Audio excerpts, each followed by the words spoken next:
Okay, so so thanks everybody for coming, and thank you especially Melanie for joining Of us. course. Thank Um, you for the invitation. and no, I'm very excited to have you. We've had several conversations before, but I really was hoping that we would be able to have this wider conversation with more writers in the room, so that we can bring your great wisdom to everyone. And I'll just start by declaring that I have an ulterior motive for this chat, because everybody in this room, apart from you, we're all writers. We're either aspiring or we're authors. We're either agented or not. But everyone, I think, has at least some trepidation about that whole agent search. And then even if they have an agent, a lot of writers still have this kind of awestruck relationship with their agent when they're afraid to ask questions. They don't really know how to negotiate, all of that kind of thing.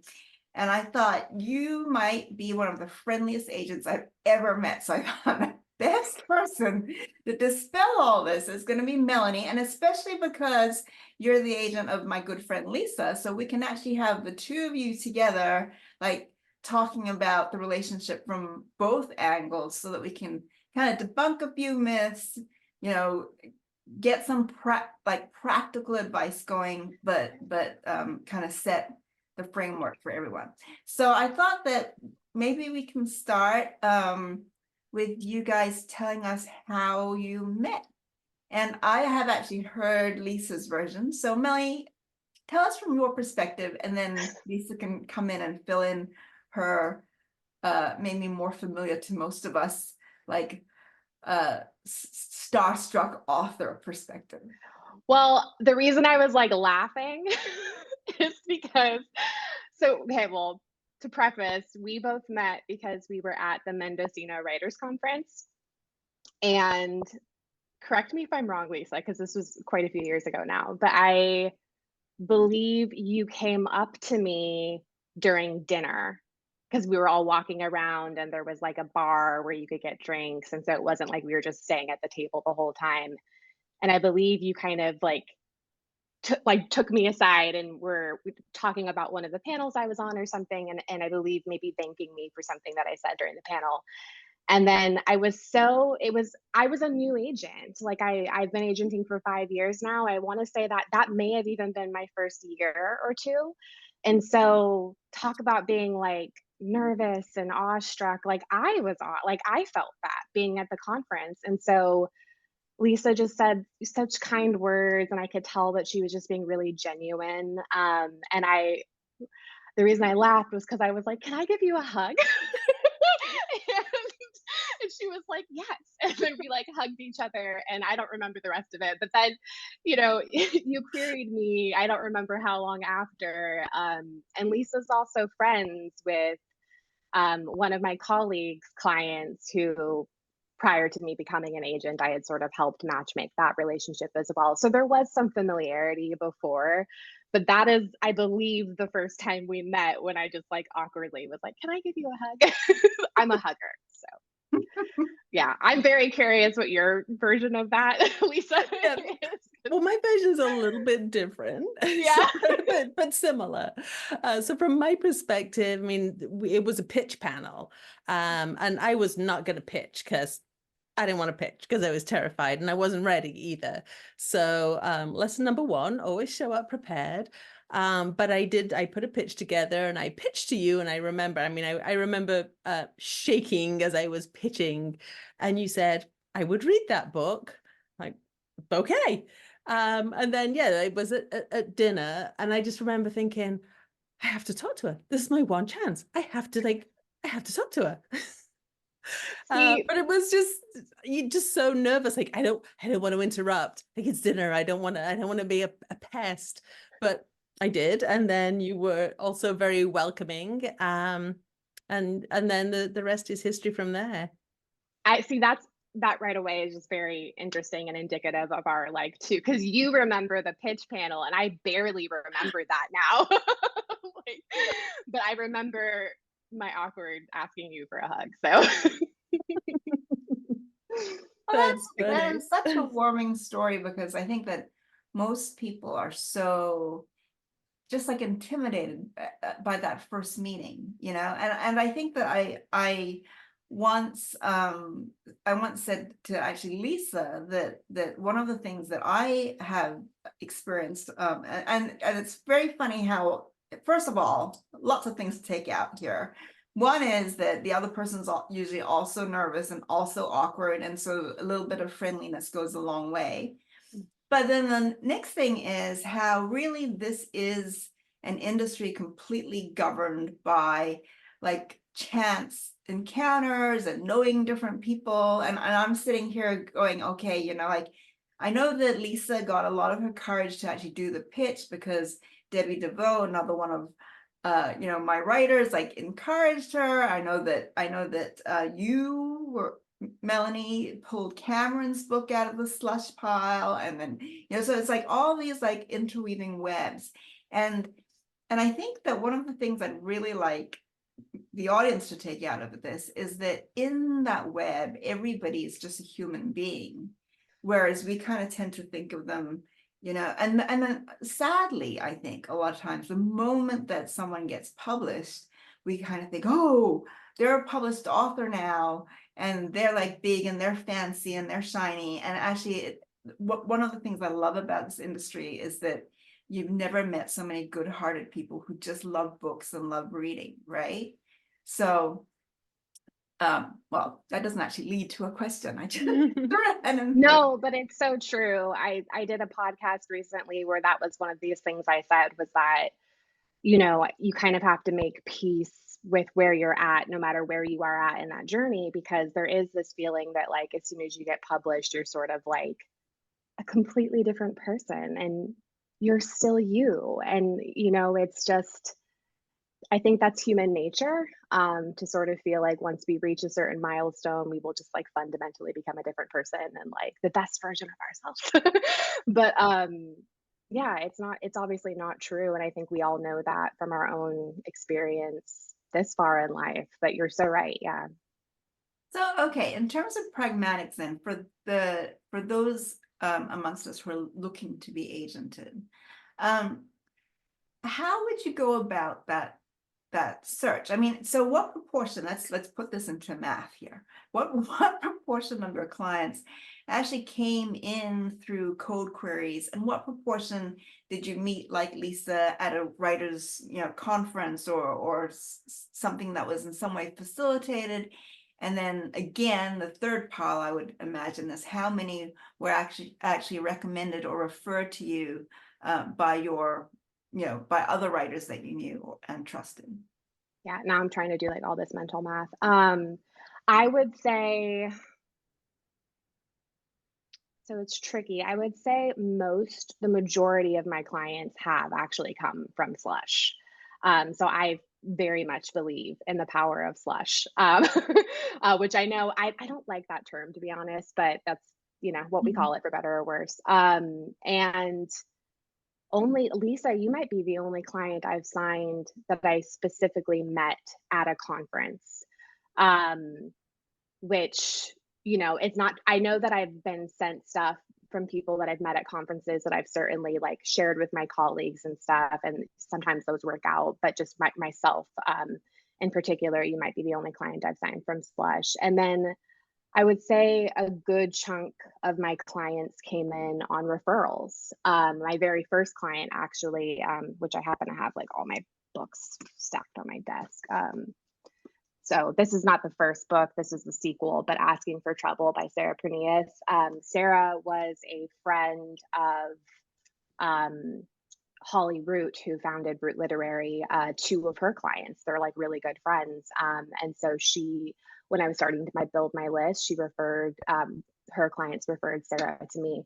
And that's happened quite a few times with people who, because, you know, some of my colleagues have much bigger lists than I do, and they know my taste very well. So I find referrals are super helpful if you know someone who's, you know, agented, and whether it's their agent or their colleagues.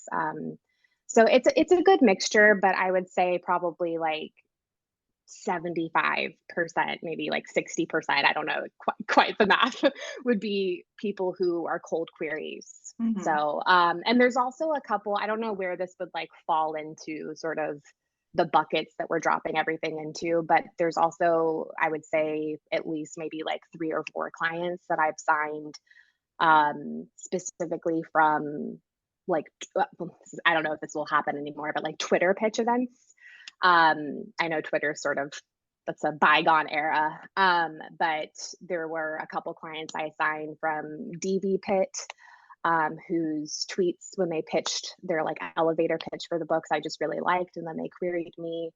I also signed my clients. Let's see, I have this book right here too.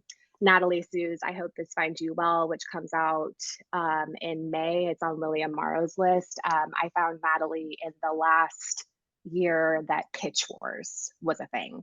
And Mhm. Pitch Wars is also Mhm. now kind of defunct. So Right. yeah, I don't know what, I guess like pitch events would be, Right. which are kind of like conferences, but just online. So yeah, that's sort of like the mixture. Mhm.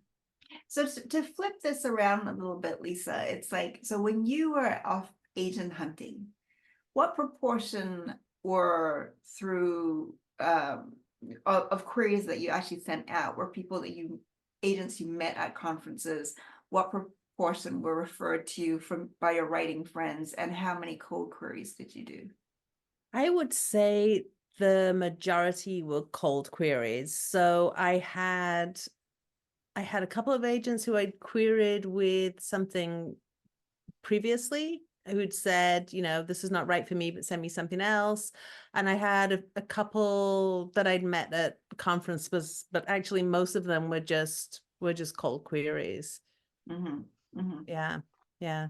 Okay, so then to move on, just before we move on from this querying part, then just quickly, so from the two sides of your experiences, Melanie and Lisa, let's like, if you could just like pull out your one big no-no, the thing that you keep seeing people do wrong, or Lisa, in your experience that you wish that you could call back and do again, and then the thing that you've learned that you think is a good tip that works, or Melanie, things that you particularly appreciate when an author does it. What would those like big pros and cons be? The ultimate big. For me, are you talking specifically sort of about like how you like the actual query letter itself, like how you query Or people? it doesn't actually have to be a career letter. I mean, it could be the big positive tip is that you're most likely to be successful if you make the effort to meet me at a conference. You see what I mean? Yes. But Yeah. No, for me, the thing that I will say, because this has just sort of been on my mind with, I get hundreds of queries every month. And so if you go through enough of them, you sort of see like patterns popping up. And I think it's well intentioned, but oftentimes I see pitches that are sort of like summarizing or almost like regurgitating my own wish list back to me, as in like, you'll like this book because, you know, this and that is on your wish list, so therefore like this is going to be a match. And I 100% understand the intention there, but I think it's like a missed opportunity, because if there's only so much space in a pitch or a query letter. You only have so many, like so many words to spare. And I know my wish list because I wrote it. So I don't actually need you to sort of repeat it back to me. What I really need is you to use that space to sell yourself. So I would say like working on, I often call it pitch speak, but really it's just like, you know, working on your ability to succinctly pitch your book in a way that like, you know, if I say I like, I don't know, like sister stories or something like that, like you don't need to say that if your pitch is effective, because I'll read your pitch and I'll clearly see like, oh, it's a sister story. I love, you know what I mean? I don't need you to kind of like highlight those reasons. And so I would say just like really lean into your pitch and like a strong hook, a strong elevator pitch. Like I do sit up a little straighter when I see a really good pitch in my inbox, because it really shows me how much thought and sort of like strategy the author put into even just how they talk about their book, and making it sound really suspenseful or exciting or whatever it may be, romantic, whatever your book is. So yeah, I guess that would be like a big pattern that I sort of see pop up a lot.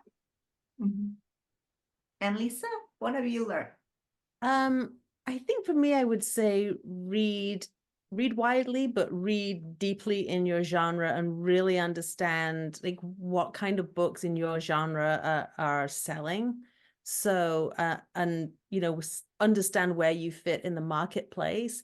And then if I get a second tip, it would be brave, because I mean, what I learned with Melanie is agents are people with a job that they're trying to do. And so, we often get intimidated, but I think I definitely have seen, now I'm on the other side of that, I see what the reality is. And they're just people who, who work with authors to do a job. So You I just want to sell that's books. a good, Yeah, exactly. that's a good segue into what I wanted to talk about next, which is that even after landing an agent, I see so many, authors who are intimidated by that relationship. They don't want to bother their agents. They don't want to. So can you give us a feeling for what you think an author should expect out of that relationship, Melanie? Like in terms of what is it absolutely okay to ask you, and what is like, ooh, pushing it a little bit too far? You know what I mean? Yeah. I find that this comes up, at least in my experience, from like not sort of setting those expectations up when your relationship is starting. And I think so a lot of it just comes down to communication. Like for me, I think sometimes people feel this way because they think, oh, that's like a stupid question, or like I should know that already. And for me, I work with a lot of debuts. So I'm like, how would you know that? How would you have known that? This is your first time going out on submission. This is your first time working with an editor. This is your first time, looking at a cover that your team has designed. So a lot of the questions are like, am I allowed to tell them, like, I don't like this? Am I allowed to, or, my editor included this specific comment or note in my developmental like letter that they sent me after they acquired a book, and it might be like, I don't really like that suggestion, like I don't know how I feel about that. And I'm like, you're going to have a call with them, like you can talk about that. Like it's not like a one way thing, right? It's like it's a conversation, it's a collaboration. So oftentimes I feel like my job is to sort of like give that context that, your editor isn't sort of like the boss of you. They're not, they don't get to say what you do with your book. They're just pointing out things that need work, like the pacing or the tension or with this scene that might not be clicking the right way. And they're offering suggestions, but you don't have to like take their suggestions or accept them. Like you're allowed to come up with your own ideas. The point is to address the underlying feedback there, right? And to make the best book possible. So a lot of my job, I feel like, is contextualizing things as far as, the questions that I get. But no, I mean, for me, I feel like there aren't any like stupid questions. Like if I think, maybe someone's getting like ahead of themselves and like, that's a great question, but like we're getting like 5-10 steps ahead of ourselves or something, I might just be like, let's put a pin in that and sort of circle back to it. But I feel like that's a lot of what comes up is when like your agent maybe doesn't establish sort of like what's their job, what's the editor's job, what's the role of critique partners or beta readers or like whatever. And just each of these relationships has their own sort of like function. And I think we all have to sort of set boundaries with what I'm capable of and what I have the bandwidth and resources for versus like, whatever. And I find that that's the stuff that kind of comes up a lot. But as far as what's like not appropriate, I was like just trying to think of something. I wish I had like a really snappy example that I could come up with right away. The one thing that, well, I will say the one thing that has come up with me is I am like a reformed people pleaser. So I have had to sort of make sure that I'm not overextending myself. And so Lisa will know, because I think we probably had this conversation. I feel like I've had this conversation with several of my clients where it's just like a totally normal thing where it's like, at what point in the development of a project, especially a new project, is it sort of appropriate for me to, deliver this to your desk and, have you read it or give me feedback? And like, that is a sort of nebulous thing. I'm definitely totally happy to get into more. And I think Lisa and I have had that conversation as well. So that can sometimes be tricky too. So in in addition to when the manuscript is kind of like deliverable, which I'm sure we'd love to hear where you landed on that. The other thing I think that just judging from, because I give publishing courses and things, is that there seems to be a big disconnect sometimes between what an author's expectation is in terms of advances and royalties and how much you can make from a book and what the market really bears. I think a lot of people are like, oh wow, really, that little? So do you have to have those conversations with your authors? At what point does that expectation get set with your clients? Yeah, usually it comes up when we have an offer in hand, only because like I have had people ask sort of like, what are you expecting? But I'm very hesitant to have that conversation before I see like what sort of interest we're getting. Because if you sell something, to an editor and it might be the only offer on the table, I'm always going to negotiate, even if that's the only offer on the table. But as that gives you less leverage than if you are selling something that like 7 editors are interested in, and now you're taking it to auction and you're able to sort of like leverage these interested editors into getting that number up.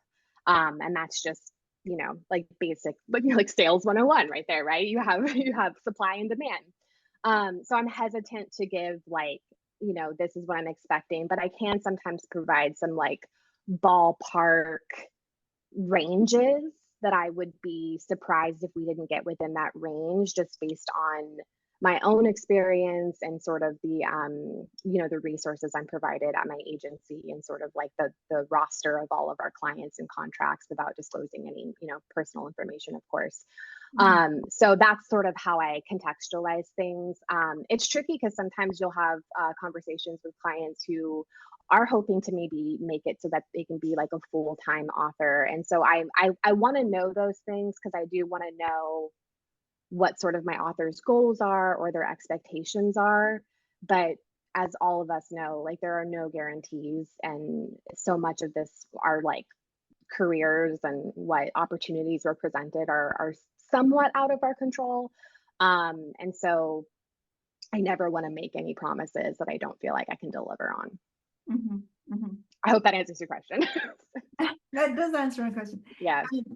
And switching over to you for a moment, Lisa. So I kind of picked up on a phrase that Melanie used, which is that she tells her authors that their editors are not the bosses of them. But just as often, I get the impression that there are a lot of authors out there who feel like their agents are their bosses of them. And the two of you obviously have a great relationship. So when did you establish that that Melanie was not your boss, that she's obviously your partner? But when was that established? And in the beginning, was it difficult to do? Did you feel like you had to do everything to please this agent, which I hear all the time? Oh, I don't want to upset my agent. So how did that kind of fall into place?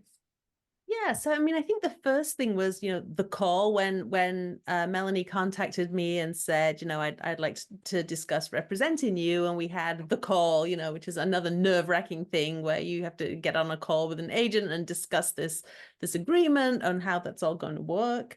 But I think during that call, I mean, I think we really discussed how you like to work. You referred me to a couple of your existing clients who were very open to talking to me. But you had said that you were very hands-on, and I really connected with that because I felt like you would be a great partner in my career, and not just like the person that sells the book.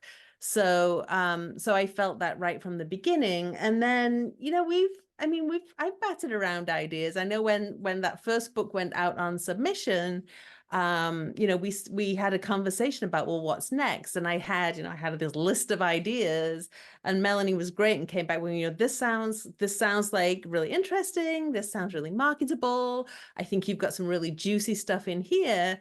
But at the end of the day, I'm the one that's got to write the book. So, you know, had Melanie picked off that list something that I was like, well, you know, I don't really know.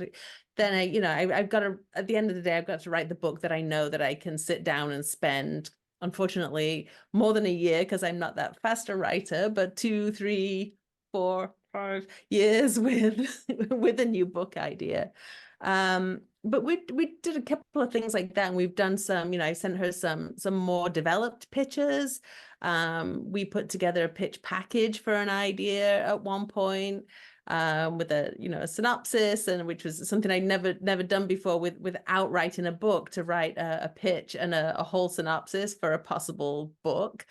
So I mean, honestly, it's actually really been fun. It's been a very creative and collaborative process. And then the book I'm working on right now, I had sent Melanie, I think, just a pitch and 3 chapters, I think, to begin with, and she'd sort of gone, yay, keep going, kind of thing, rather than not give feedback particularly, but just like, yeah, let's go. But then as I've got further on and developed the project, you have taken it and given really great feedback for the next round of revisions. So and I know that not all agents are like that. Not all agents are so hands-on. I mean, I was talking to an editing client who's like, my agent doesn't want to see the book until it's completely done and ready to go out the door. So I think I really like this relationship, the collaborative relationship that we have. It feels like we're part of a team rather than just, like I say, a transactional relationship. So obviously then one thing you would advise writers to kind of pay attention to when they're interviewing agents. I mean, it's so rare for writers to think that they have the choice is theirs. But I guess we're here to tell them, yes, this is a long-term relationship, so you should pay attention to who you're selecting. So one would be exactly how interactive that person is. Because, I also have writing friends who don't actually want editorial agents. They're very experienced and they actually want the big deal makers, that not that those are two mutually exclusive things, but what are you paying more attention to?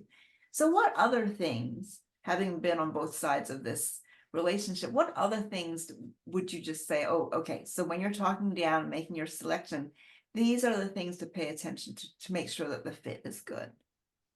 Yeah, I think asking about the communication style, or like however you phrase it, how hands-on they are, how editorial they are, because you're right. When you have that call, the offer call, you are not just being offered representation, you are being presented with an opportunity. Like, you are interviewing that agent as much as they are interviewing you, to see if it's a good fit on both sides. And like, depending on the client, like I might have clients who need very minimal editing because maybe maybe depending on where they're at in their career, or where their craft, whatever, like, or maybe they just get feedback from a workshop group or critique partners, and there's so many different paths, right, through publishing.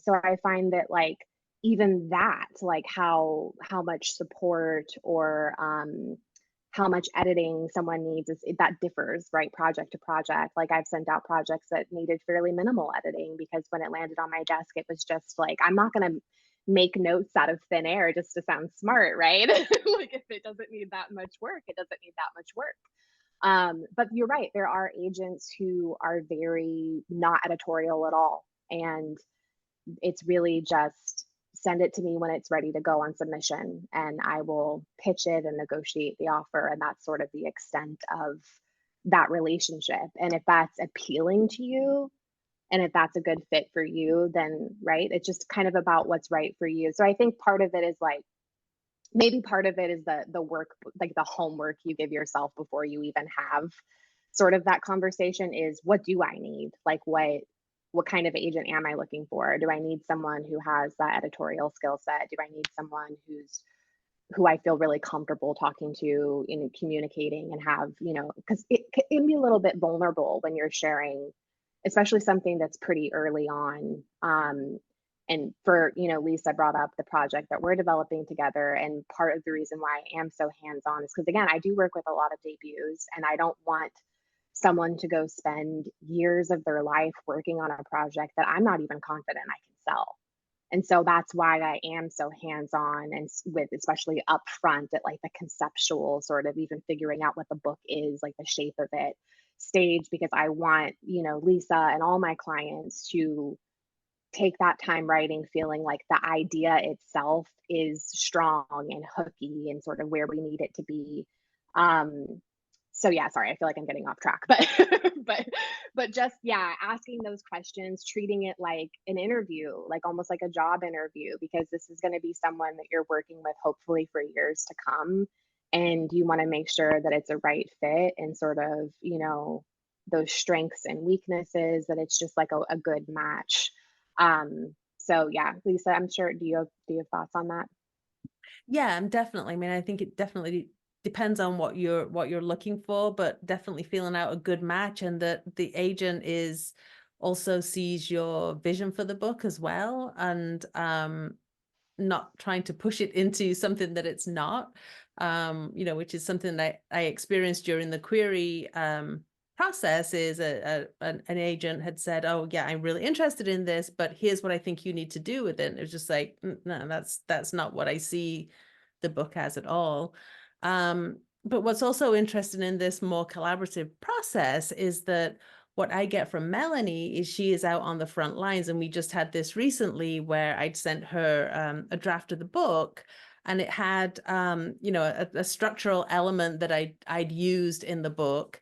And when Melanie came back to me, she said, we're just hearing out on the street out there that this is something that they've seen before, and they don't want to say. I mean, I may as well just tell them what it was, just in case anybody is writing a book like this. But it had a podcast element where part of the story was told through a podcast transcriptions. And what Melanie came back to me and said was, we're hearing from editors that they've seen this, they don't want to see this kind of thing. So that for me was a big backpedal, and like, okay, so now I have to figure out how to tell these elements of the story in a different way.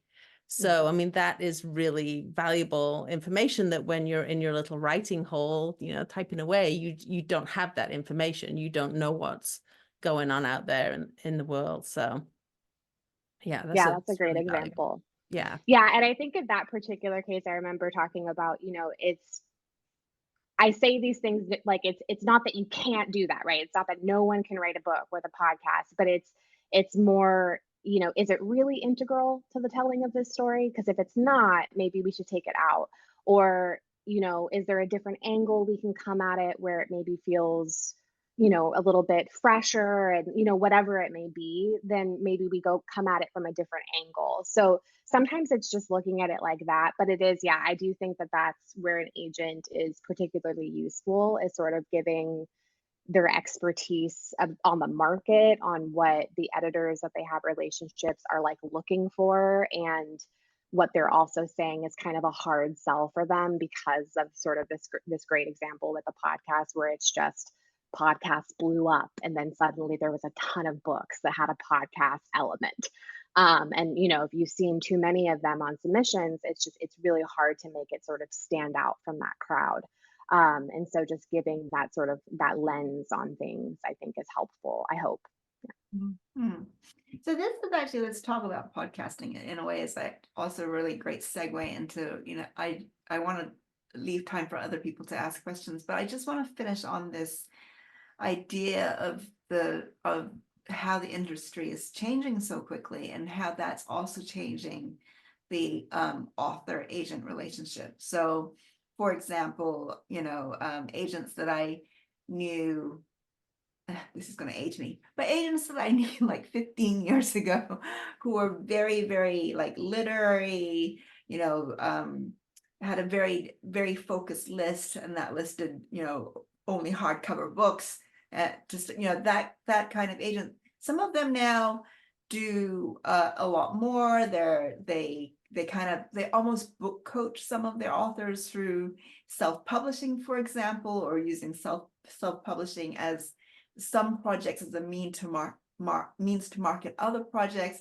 and or stepping back from particular projects, and then focusing more on the subsidiary rights for that project if it's not finding a quick placement as a manuscript, so that the author can self-publish and then hopefully do well with that and then push the sub rights.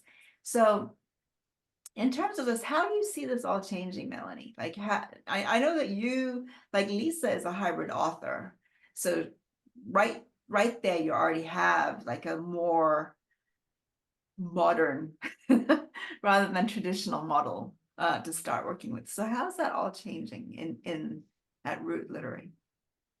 Yeah, no, I mean, you're totally spot on. I've seen, there's some agents who I know I have similar tastes to, because we're often like competing for people, or like there's people that I've sort of followed their career from afar and are just sort of, interested in what they're up to. And I've seen some of those agents who may have been primarily like kid lit agents who are then suddenly selling adult books in the past year or two. And so I think part of that is everything has gotten so consolidated with like publishers sort of like taking, buying other publishers, and there's been a lot of turnover, and it's sort of, layoffs, unfortunately, and things like that. And I think all of this sort of makes it feel like, I don't know, it's suddenly the contacts you had might be gone because they're no longer working in the industry. Or you might sort of be hesitant to, like, middle grade, for instance, is a great example. I love middle grade books. I have a big stack of them on my desk right now because I've sold quite a few. And I will always want to rep middle grade books and have that be a portion of my list, because deep down I am kind of just a kid at heart.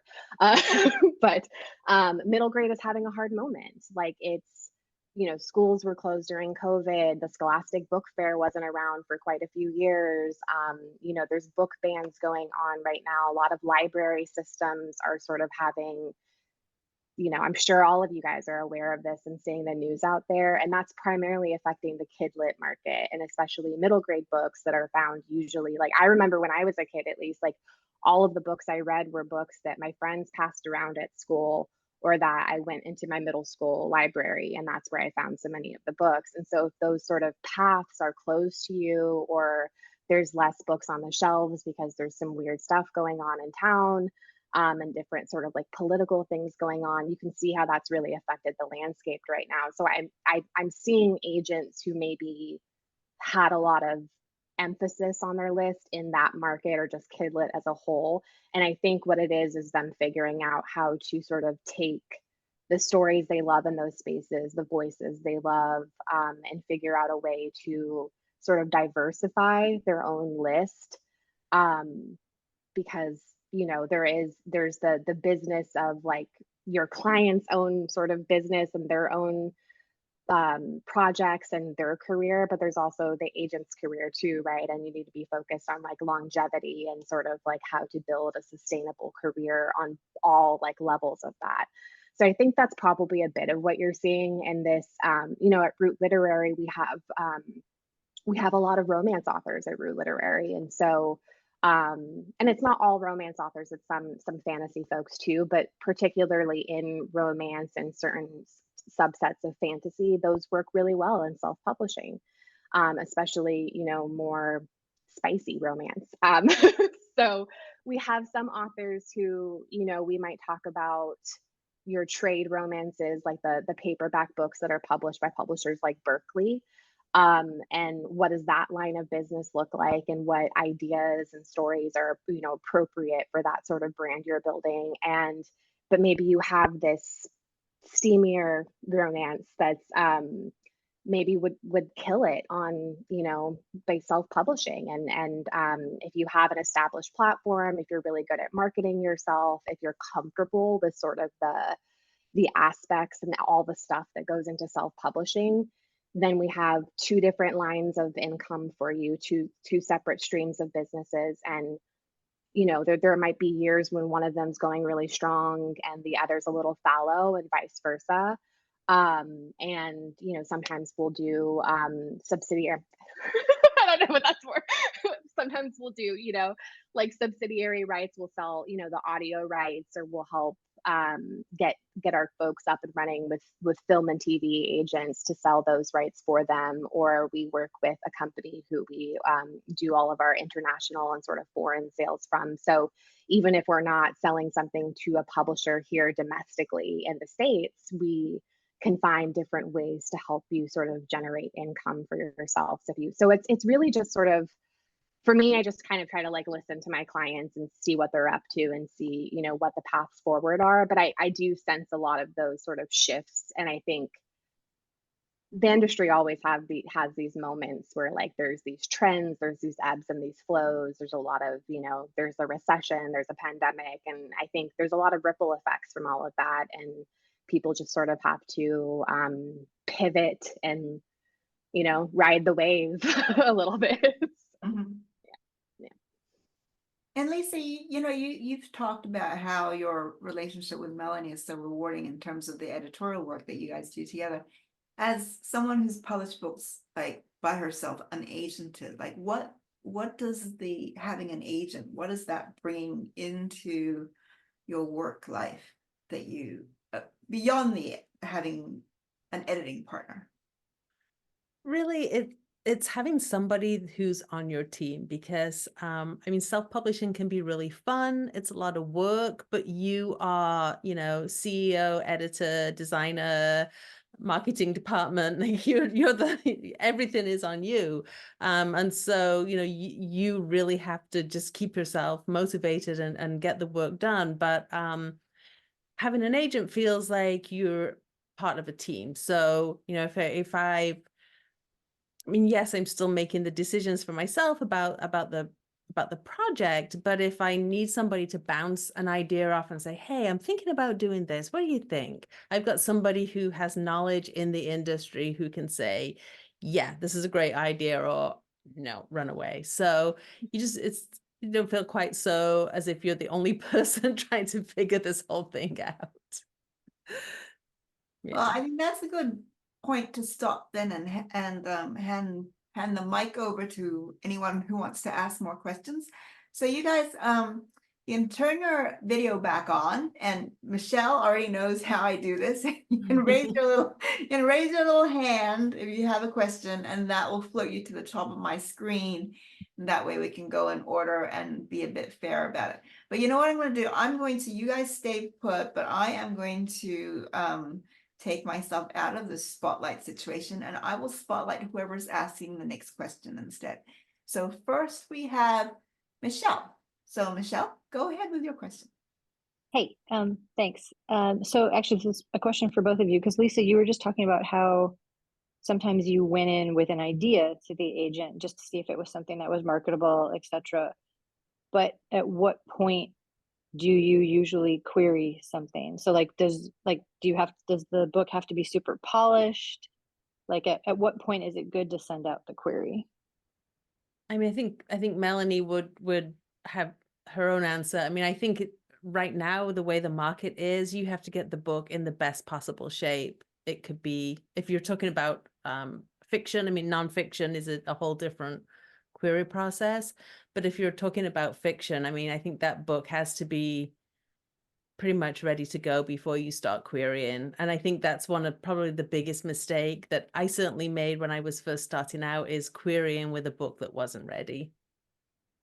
I agree with that. I know we were asked that question earlier, like what is some mistakes maybe that you see when you're getting queries. And I do find that I see like fantastic ideas, like such good concepts. And then if I read the pages, and it's not that the pages are bad by any means, but it's just, I'm like, this is a little, I can tell it's not fully developed yet, that, you know, whether that's because the characters' voices aren't strong enough and they don't, you know, they don't quite feel like real people yet on the page, or the story just starts in the wrong place, or, you know, just little things like that, where I think it's a sign to me that despite how great this idea is and how strong this writer is, it's just maybe they queried me a little bit too early.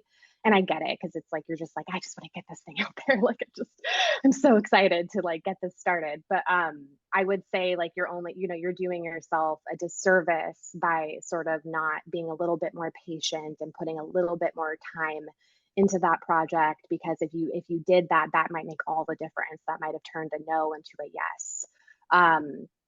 So yeah, I think with how competitive and just tough and sort of saturated this market is, I think take it as far as you possibly can. Okay, thank you. And actually, I'm going to spotlight myself for just 1 second, because I remembered I forgot a marketing opportunity. And that is that Lisa and I will be teaching this fall for Stanford a how to query class. So watch this space.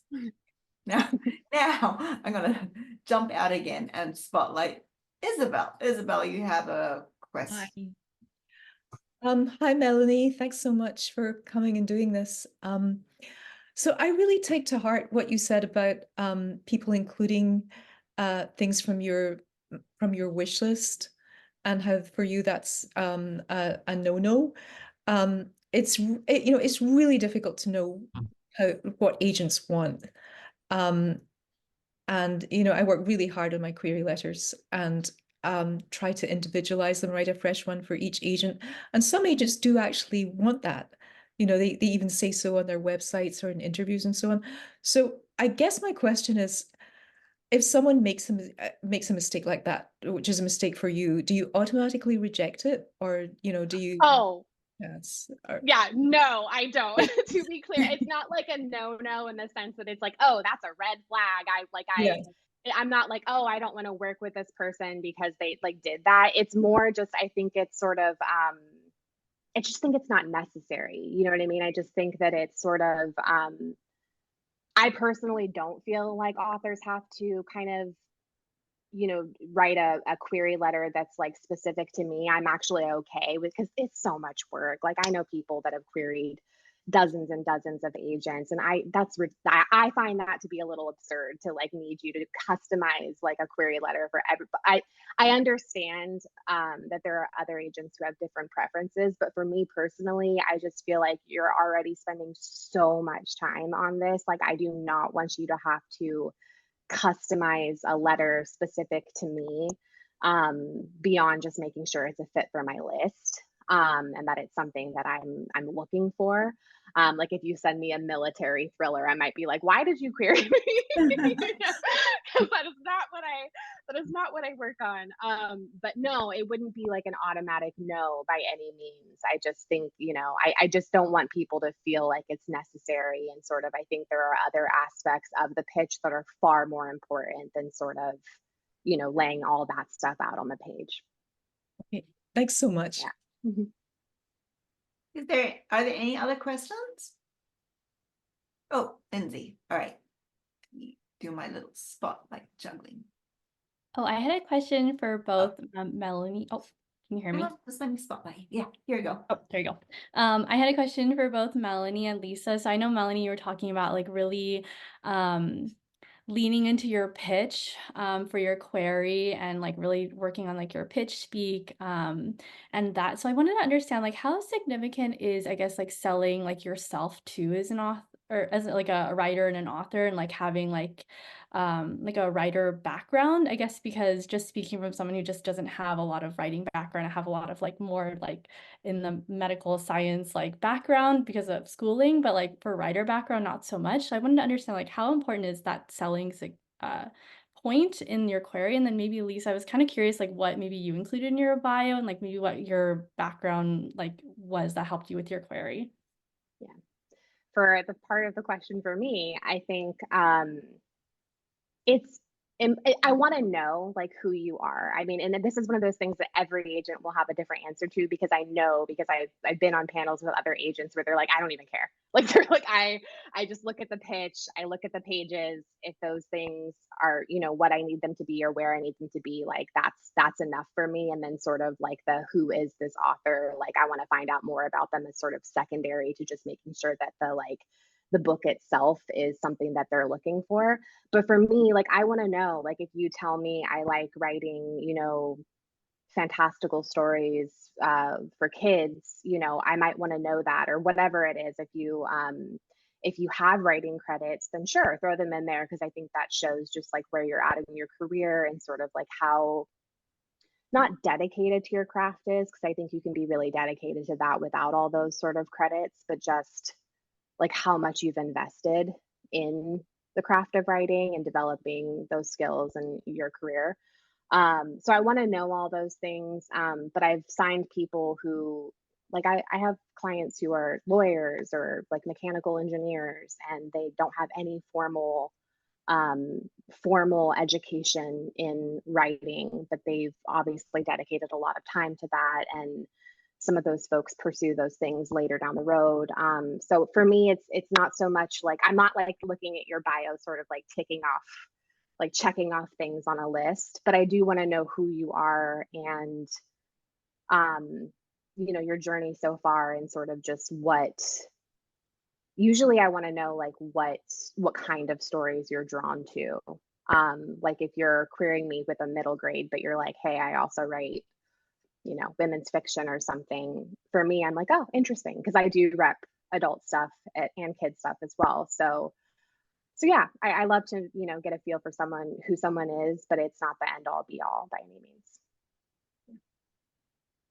Yeah, and I think in my query, I had published a couple of some short stories and won some contests. So that's a really great way to just get a little credential, because I don't have an MFA. I'm a former engineer who came to writing a little bit later. Well, I mean, anyway. So so I didn't have, you know, an MFA, for example, that I could put in my query, but being able to publish some short stories or enter some contests can be a nice little credit that you can put on your query that just shows, yeah, I'm working on this. I didn't just sort of step out and say, hey, I think I'll be a writer today and query this book. So yeah. Yeah, and I'll just add, Lindsay, that you know, without any mentioning names, that there are writers amongst us who have just like dedicated just a year, like they kind of know that they're about to query their novel, and they start, you know, in the lingo, building their platform. They start entering competitions and contests, and they start sending out to lit magazines like shorter pieces. And if they are good writers, and actually that's why agents look for this, it's amazing how quickly the wheat separates from the chaff, because it's like they'll start winning competitions, they'll start getting lots of bylines. In the course of 12 months, they look on paper like completely different writers. So, you know, if you're serious about your craft, it's always something that I recommend my writers do, like at least give an attempt to beefing up their bylines before they query. And anyway, it's more writing, it's fun. Yeah, no, it's true. And if I do see, you know, it's not like you're going to sign someone just because of their bio, of course, right? But if you do see a lot of these and you're like, oh, I read that journal a lot, I read that magazine a lot, or you know, it could sort of make someone perk up a little bit and like take a closer look at something.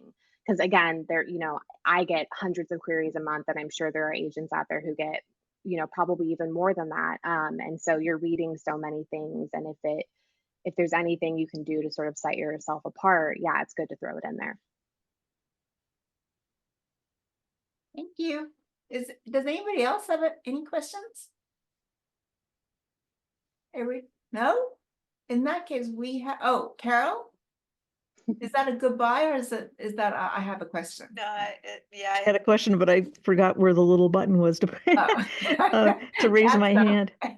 So yeah, I had a question for Lisa, because I know you just published an amazing self-published book, which is highlighted in Shirin's email. And now, will you going forward be both self-publishing and having Melanie help you publish? How do you foresee going forward from here? Yeah, I mean, I think it's going to depend on the project, and Melanie knows, and actually probably anybody who's been in any of the writing groups knows that I have this sort of project of my heart, which is a World War II story that you know, Melanie and I sort of worked on and pretty much decided that I'm not a historical novelist, and so this is probably not going to ever be a book that is going to be the kind of marketable historical novel that would, you know, that I would want to traditionally self-publish. So at some point that would be a project that I would probably self-publish, just to see it out in the world.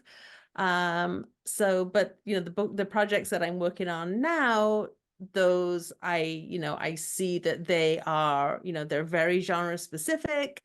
I think that they're marketable. I can see that there is a place in the traditional marketplace for those books. So yeah, I mean, I think, yeah, I mean, I think it depends on each project, honestly. But basically your plan is to stay with like a hybrid blend, and then for Melanie to help with sub rights and foreign rights. I mean, I and think things like that. the novel projects that I'm working on now, like I say, I think I would be looking for traditional deals with those, because that just makes sense. Yeah. But if a project comes along where we're like, you know, I don't know that where this would fit, which is always you know, a tricky spot to be in, then that might be something that I would consider self-publishing, but it would definitely be a project by project decision. Yeah. Anybody else? Any more questions? No? All right, in that case, I am going to ask the last question of the night. And it's completely self-serving, Melanie, because you were talking about the fact that you at Root Literary, which is interesting to me because during COVID, during the pandemic, I remember seeing Holly in an interview, which actually Carol directed me to, in which she was talking about how this was a great time. The pandemic had, you know, kind of just shifted so many paradigms around, that this was a great time if you liked a particular agent, but that agent did not represent your genre usually, this was a good time to just go and try it, because a lot of agents were taking this time to try different things. And I always thought that that was very interesting. But I've noticed that you yourself have, not only are you now making more adult acquisitions, but those adult acquisitions are actually like in different genres that Root traditionally represents, right? So I think that I noticed on your list that you did a historical fiction recently. Yes. And do you have that book too? You can. I do. I love the title of that book, I gotta tell you. Yeah. A Home for Friendless Women. I mean, just that type. I am like, I'm, as Lisa knows, a huge history buff, and the title alone makes me think I need to buy that book. But and then there was I love, and then there was another one which was also adult, but I can't put my finger on what the genre was. Do you know which one I'm I talking probably have it here. So, has it already come out? Yes. Or is it might be here. Let me. Or it's very close. I don't know if it was this one, Memory Collectors. Yes, that's right. This is the first adult book I sold. Well, congratulations. Thank you. I'm really interested in this genre jumping that you're doing as an agent. So first of all, to be specific, as I'm a historical novelist myself, with that very strong commercial and romance bias that Root has up to this point had, you know, built its reputation on, like, how did you get onto the desk of vintage? That's so funny. Okay, so this is actually, I'm gonna just tell a little origin story about how I actually like signed Kelly. So, because this, I think it will just be interesting. I find it interesting at least, because some of my own colleagues actually didn't know this. Holly used to be Kelly's agent, and Holly signed her for a completely different project. Maybe like, honestly, it might have even been like a decade ago. It was before Root Literary was even a thing. And Holly's been an agent for at least 15 years, I believe, if not longer. And she was always, Holly has a very commercial list, very, very romance and sort of SFF forward. And Kelly was always sort of a little bit of an outlier. Her writing is gorgeous. She's got such a strong voice. And I know why she signed her because she's great, but she was always kind of an outlier on her list. So Kelly got a PhD. She's a historian. This book was actually a result of sort of what she was doing for her dissertation and research she was doing about a real life charitable home in Louisville, Kentucky. And so she was sort of, doing it as part of getting her PhD. And so sometimes this happens where you have a client who, for whatever reason, maybe they're pursuing a higher education, maybe they just recently, maybe they're off having babies, whatever it is, maybe there's health stuff, whatever. There's so many different reasons why I had a client who did a couple year hiatus because she was off running a congressional campaign. So sometimes life just happens and you're not really writing a lot. So that's sort of what happened with Kelly, where she popped back up. She was still Holly's client, but she had been off pursuing her PhD for a few years and showed up with a short story collection and this particular project, the historical project. And by then I had been working with Holly for a few years. And she knew that, in my personal life, I do read quite a lot of literary fiction. And so she knew that this probably made more sense for my list than her list. And that I would, because of that and because of the editors that I was building relationships with, I would probably know who to send it to and, be able to kind of make a go of it more than her. And just because that's not where she was really spending her time, right? And so this has happened a couple times where you might have, and it was great. So we just had a conversation with Kelly where she was like, look, like I'm happy to keep representing you. But in the meantime, I work really closely with, Holly and I represent some clients together too. So she was like, I'm still here if you need me. I'm not going anywhere. But I really think Melanie would be a better fit for you. And so we had that conversation, and luckily Kelly was super great about that sort of pass off, and understood that it was I think for the benefit of all of us, quite frankly. And so that's how I actually found Kelly, and that's how we started working together. And yeah, I love this book, A Home for Friendless Women. And I think, I know that you and I talked a little bit about this separately outside of this event, where we were talking about, I understand how some people looking at the list of books at Root Literary would be like, they do literary fiction, and this is the thing, is like when you're starting out as an agent, the queries that you're receiving are very heavily based on the reputation. I've talked to other agents who they might be working at primarily nonfiction agencies or literary fiction, but that's not really what they want to do long term. But because that's where they're starting at, that's what they're seeing, and those are the authors who are thinking of them based on the reputation of their agency. And so I think there are pros and cons to that for sure. And I think as a early career agent, what I love about being at Root Literary is my taste is very eclectic. I have very commercial projects on my list. I have I would say this book, The Memory Collectors, is kind of like an upmarket speculative sort of vibe. I think we pitched it as contemporary fantasy, but it's very speculative. And I have, more commercial projects like this one that's coming out soon. So for me, it's sort of, carving out my own lane at Root Literary. And what I love about being here is I'm able to take that really commercial sort of sensibility and like understanding of, you know, hooky, high concept plots, and then apply that to, you know, even markets that are maybe less commercial, whatever. I feel like that word is so vague and somewhat meaningless almost. But yeah, I'm able to sort of take that, because even in literary fiction, we're seeing, you know, a lot of really hooky concepts, and yeah, maybe the execution, the writing style is a little bit more literary, but we're seeing how far a really big hook, a strong concept can take that project and sort of get it on the radar of folks who maybe wouldn't have picked it up because they thought it wouldn't be for them, but you know, they read the back cover copy and they're like, whoa, I need to read this book. So for me, I'm sort of able to like pair those two things together. I don't know if I answered your question at all. Sorry.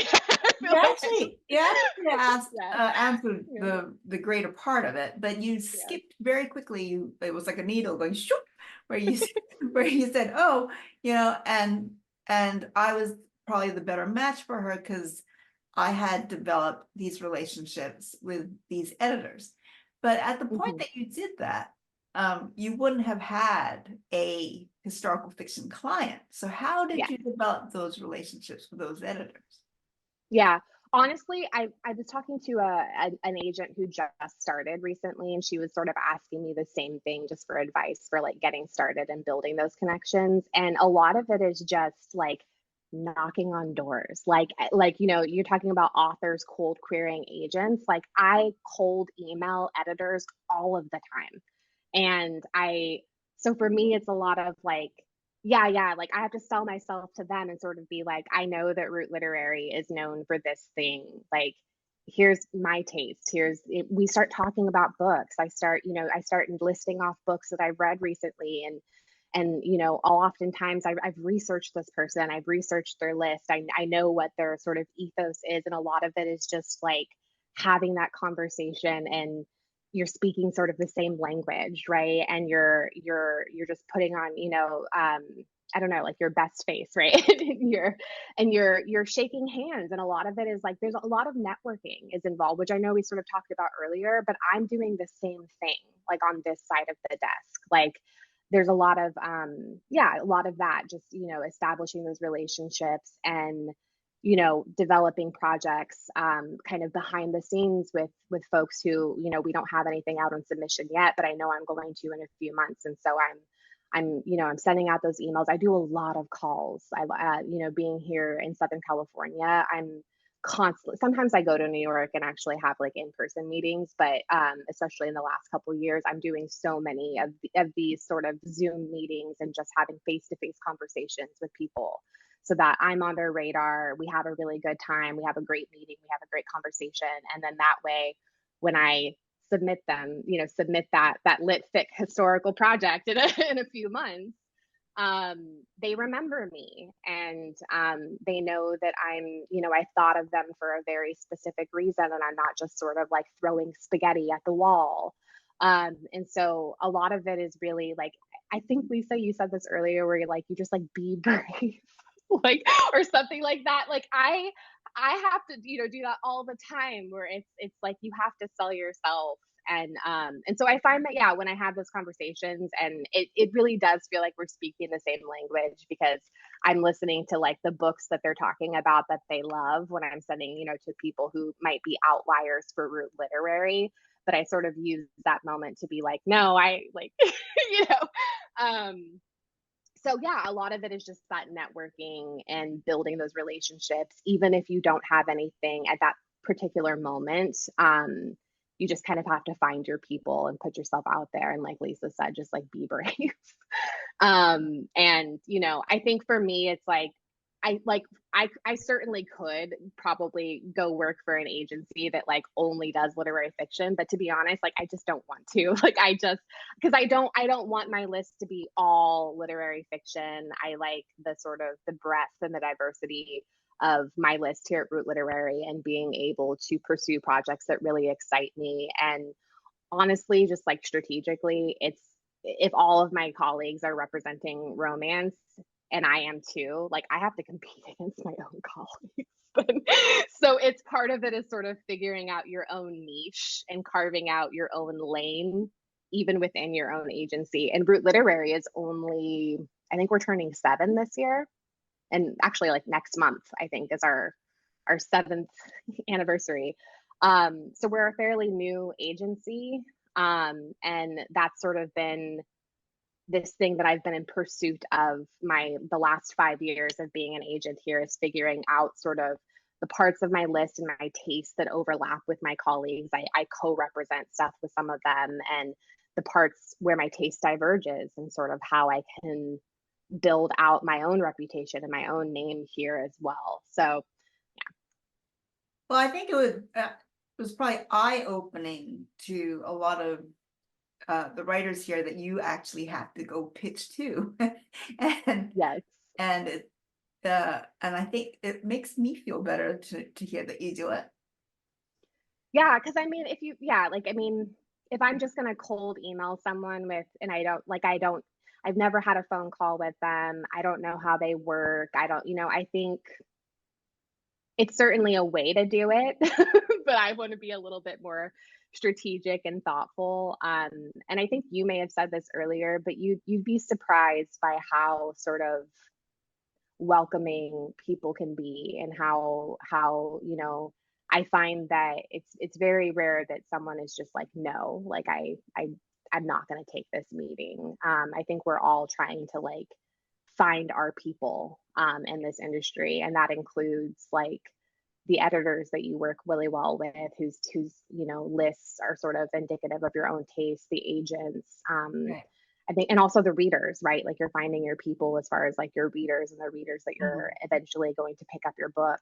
And so I think like that's something that I've sort of taken on board throughout my career, is like so much of this is relationship driven. And there is, as we talked about earlier, so much turnover in this industry, and people are promoted and suddenly they can acquire now, or they just hired some new person, and so it's just like it's a job that never ends, just building these relationships and connections, so that when it comes to my part of it, like I'm being really targeted with who I'm submitting to, and like to the best of my ability, like I know that there's a reason why this project should be exciting to you, or whatever. Right. So Right. yeah. Well, thank you so much for having spent this time with us and being so open and approachable as always. We really, really appreciate it. If you guys want to come off mute so that we can give Melanie a big round of applause, and Lisa, thank you so much for joining us today, both of you. Thank you so much. This is like every time I chat with you guys, it's the best. So. Oh, good. Well, in that case, I'm going to invite you back. All right. Thank you, everyone. And thanks for coming, all of you. And we'll speak to you all soon. Bye. Thank Good you. night, everybody. Bye. Good night. Bye.